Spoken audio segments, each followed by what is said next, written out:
Hi, my name is Kevin Hartke. I am a director of Farrar City in the great city of Chandler, Arizona. I'm also a pastor there for the last 26 years.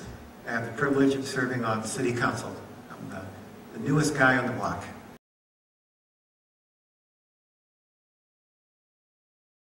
I chose to be involved with Farrar City. First of all, our mayor asked me,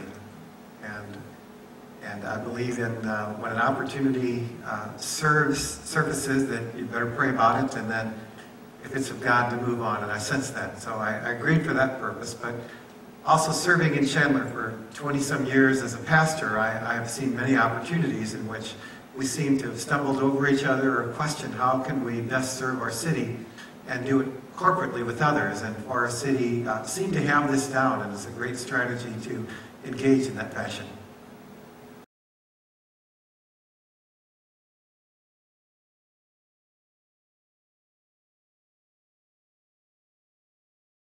Probably one of the greatest essentials for making Farrar City work is to have the mayor's blessing and leadership. And because we have had that in Chandler, that's also mean that we've had staff that has been able to dedicate time. So once we do the communication out to the community or sending out a newsletter, our city staff does all of that under neighborhood services. Since one of the main areas that we've focused on throughout the years is neighborhoods in Chandler and seeing how that we can improve them. Several of our stakeholders in Farrar City have been engaged in such items, such as the Groves Church and Live Love Day, which has been a huge boon for our city and the neighborhood. So whenever we can make those things come together, it makes a better partnership between faith communities, the business community, and the city.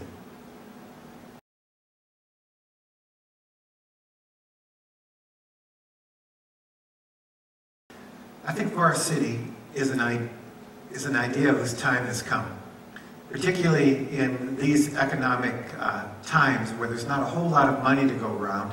It makes sense for cities to reach out to entities such as faith communities and nonprofits to see how they can help. So it's really an opportunity that's never been as prescient as it is now. I've also seen, being a pastor for so many years, that we tend to stumble over doing good works and engaging ourselves in the community. There's been several times in which we planted a community outreach, and then on our heels is someone else doing almost the identical item, and we were totally ignorant of what they were doing and vice versa. So the idea of being able to work together, to coordinate together, to see what we can do both is great for cost savings, as well as at these times in particular when the city are looking for people, it's just a great time.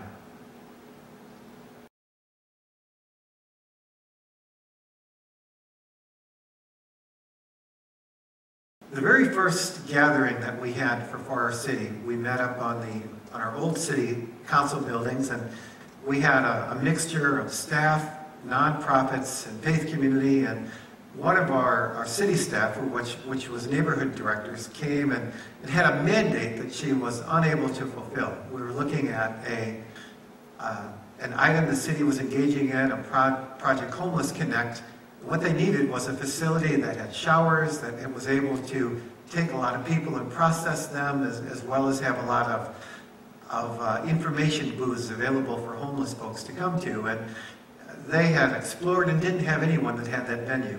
Well, around the same table was the pastor of one of our churches in Chandler that had showers, had a large meeting hall, had availability at that time. So on our very first venue, we found a connect from a need within our city and a resource within our faith community, and that's really been our story. We've been able to make those things happen. One of the other faith communities in Chandler was called Groves Church, and they've launched an initiative several years ago called Live Love Day. And the very first year that they involved it, our community, Trinity Christian Fellowship, was involved. And we probably had maybe 200 people come out, and it was a good event.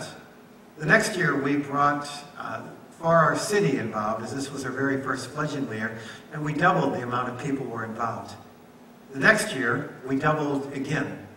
And then the next year, we increased the number of people involved in Chandler, and then we're also able to take this concept and idea and move it to Tempe as well. So again, for a an idea or a faith community who has a ministry that they want to see grow, but doesn't know how to do that, Forest City is a natural for them as well, as we're able to hook them up with other resources, with other people and other churches that wanted to involve, as well as be involved, as well as the business community. So we had some bank folks there and some other business entities that were just looking for volunteerism on that day. So it's been a great resource in terms of organizations able to get their message out. It's been a fantastic resource for the cities who are looking for volunteers or people who are able to fill their ideas. And it's been tremendously exciting and I would say just fulfilling on my part, as well as other churches, to actually able to take their ministries at a greater degree than they were able to go before. We had a fantastic, thanks for reminding me, we had another great input and great task that we were able to be successful on this last year. Annually in Maricopa County, the cities all engage in something in which they count all the homeless people on a certain day in their city. Well, 2 years ago we did this, and not really knowing what we did, a few people went out and we counted 7 people who were homeless in Chandler. That was really funny. It was amusing because you could go to one place in Chandler and find more than 7 people. But that was the best that we could do without knowing anything else. The next year, we brought a few more people to the table, but again, not a whole lot of organization and pre-work, and we lifted that number to 12. So again, we knew that that was a ridiculously low number, but we were just pleased that it was higher than the previous number. So this year, rather than doing what we had done before, as pulling together some people at the last minute and then going out and seeing what we could do to count, we started a series of stakeholders, of ministries, and others who were engaged with homeless people. Whether we had the Salvation Army, we had Manna Food Bank, who does a weekly service in a park and feeds people. We have another ministry from another church in town, as well as other volunteers who have been involved with Forest City. And we met several times and strategized on where do homeless people hang out. So we knew libraries, because they could get free internet during the day and stay out of the weather. And the police put their input, and the fire put their input. So on this day, we changed from trying to find people at night, which is tremendously difficult without shelters in our community, to a morning, and we had people ride the railroad tracks looking for homeless camps. We sent people during those hours at libraries. We got the word out to the homeless community that we're serving breakfast and lunch at the Salvation Army. And our numbers went from 7 the first year to 12 the second year to about 72 this year. And we felt that this was a much more accurate count. And it was all because Forest City and able to get the right people at the table.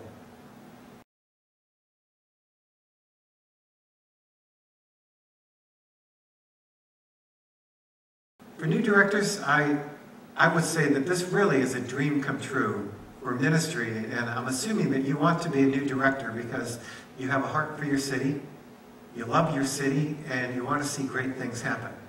Forest City can bring resources to your table, it can open doors with other people that you've never worked with, that perhaps you've been suspicious with, and they've been suspicious of you, as well as with your city, in which you wondered, what can you do?